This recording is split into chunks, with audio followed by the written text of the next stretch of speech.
And we want to get loaded. And we want to have a good time. That's what we're going to do. Away, baby, let's go. We're going to have a good time. This is the Lucian. It is this update's campaign ship. It shares the same hull with the Russian Tier 8 tech tree ship, the Nostrashemi, but it flies the flag of the Pan-Asian destroyer, and as such, has a couple of weird quirks and features that we're going to talk about now and show off a game in. So let's just dive on in. So way back in the day, there was a dual campaign.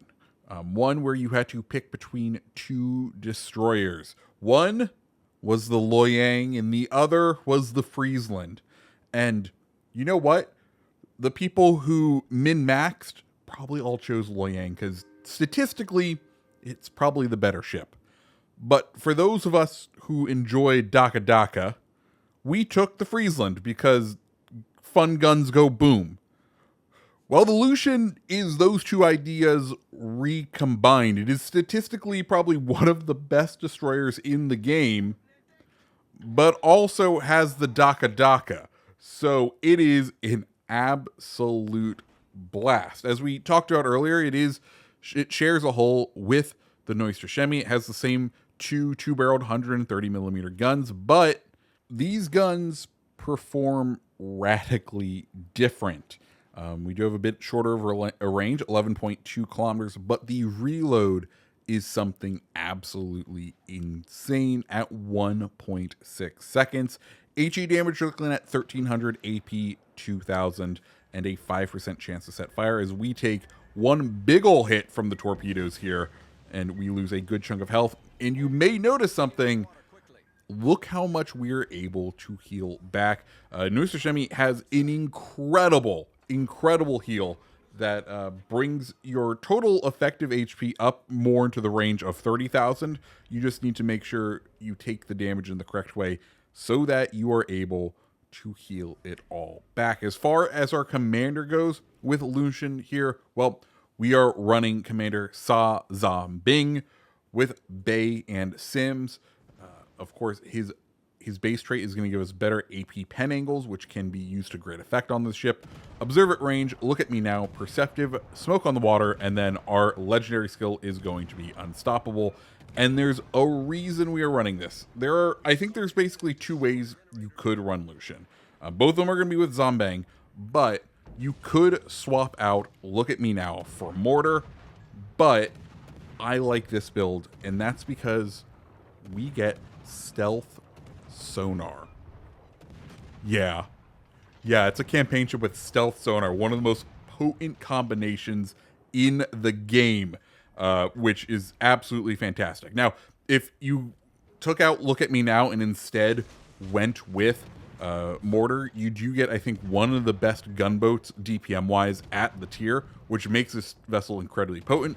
But I'm more on the camp of going full stealth sonar.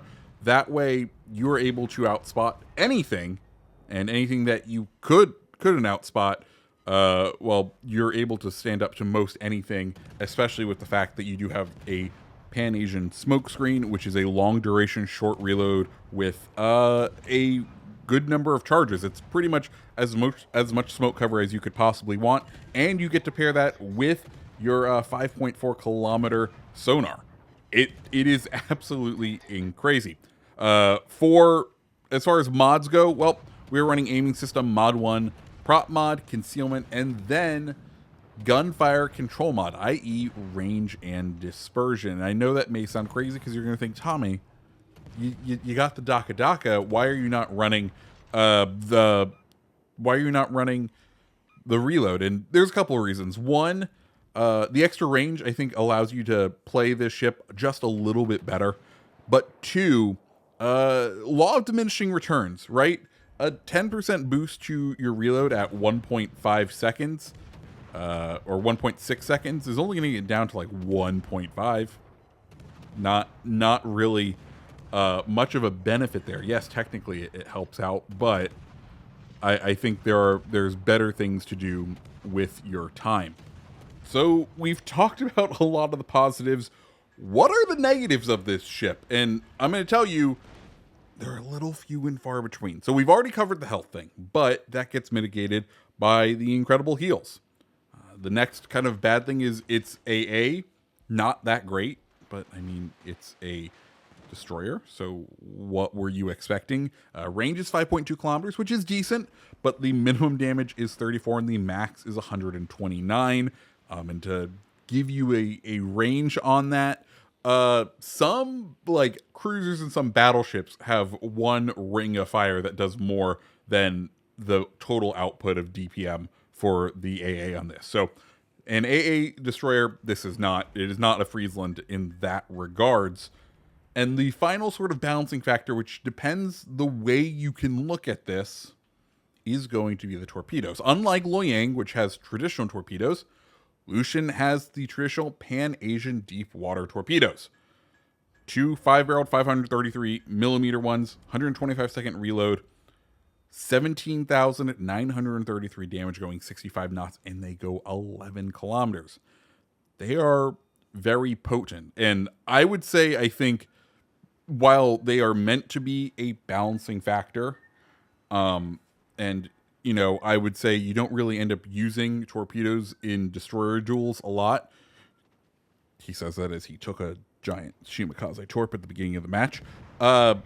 The guns are more important on this, and to have what are still incredibly potent torpedoes available, I think it's a balancing factor that really isn't a balancing factor. Now you're going to see that wonderful sonar take to effect. We have this daring right at 5.4 kilometers. He has nowhere to go. He's popped smoke.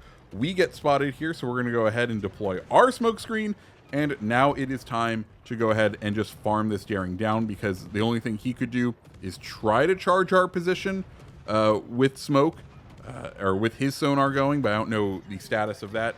And we can just feel free to go ahead and chip away and do damage on him. Of course, we probably should have flipped over to the AP. You can see we're doing between 2 and 600 damage. The AP kind of feels like it does somewhat within that realm of damage, but just more on the higher end, more consistently. Like it does about 600 damage when you get that full pen on the side of a destroyer. So kind of just have that in your mind, that it can be a pretty potent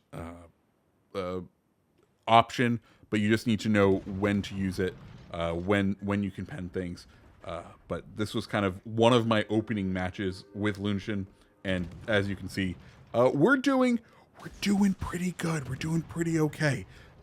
Teams are tied. It is a very tight match. We're going ahead and taking advantage of the smoke that we have, and we're just going to try and start to farm this Montana. These guns are great at farming, right? The fire chance isn't the best on them, but what we do have at advantage to us, which I don't think you really got with Friesland, is the shell arcs, is the performance of the shells. Because this is a Russian derivative vessel, I feel like the shells perform much more Russian than they do something like a Friesland or something like that, where we get these beautiful flat shell arcs, which means you can engage at these longer ranges and be absolutely fine, be able to consistently hit things. As we hit that Montana with 2 of our torpedoes, taking him down. Like I said, the torpedoes, I think, are supposed to be a negative balancing factor on this ship, but they don't perform like a negative balancing factor. They feel absolutely fine, especially because you have the guns to put up or shut up with pretty much any other destroyer out there. There isn't really that negative downside to using them, which, for me, I'm more than happy for that to be the reality. And I think it's just crazy because legitimately, I think Lucian is the best campaign ship we've had this year and for a very long time. Every single match I've gone in, I've had an incredible amount of fun with it. I think the only ship that ends up scaring you when you're in a Lucian is other Lucians. Like, that is how potent this vessel is. It is something that you are afraid of unless you are in this vessel, and nothing else out there on the water really scares you too much just because, well, you have the resources to take pretty much anything down, as we were talking about earlier. I know this sounds very gushy, but legitimately, this 4-week campaign is incredible, and I'm kind of wondering why this ship wasn't just the legendary tier ship for the Pan-Asian destroyers, because it feels the power of a legendary ship, right? I mean, I think that's just with our build in that stealth sonar combo, but it's there. It's potent, and it's definitely going to be a menace, and it feels like a ship that's been a bit overtuned. But hey, I'm here for it. One other, I guess, downside to it is going to be its maneuverability. With the speed flag on, you get about 37 knots of speed, which isn't terrible. It is not the worst, but there is definitely better amounts of speed you can get out there. So I think without the speed flag, it feels just a little slow. I think part of that is just how big the vessel is. It kind of feels like trudging along, and it doesn't really accelerate that well out of turns, even with the prop mod. You could make the argument for the rudder shift mod. You're at 5.1 second stock, which isn't the best, but it's still plenty serviceable. But you just kind of have to be prepared, as we have this Des Moines lined up broadside. We're going to wait for him just to get a little bit closer so he doesn't have the time. Of course, we're incredibly low on health, so we do have to be careful. Go ahead, fire out those shots, and take up that for our number 4 kill. Shimakaze pops up here. Unfortunately, we do not have the smoke screen online yet, so we're going to do what we can to the Shima before he inevitably takes us down, and that's going to end our match here. Fast forward through the end. Thankfully, the Shima is not able to sink our 2 teammates, and we walk out with us doing 4 kills, our Alaska having done 4 kills, the Shima staying alive, and us getting 3,400 XP for a pretty decent game. So guys, that's the Lucian. What did you think? Like I said, I think this is one of the best campaigns in a long time, and you probably want to participate in this campaign. It's weird saying that for the first time in however long. Anyways, guys, if you liked the video, hit the like button, hit the subscribe button, and I hope you have a fantastic rest of your day.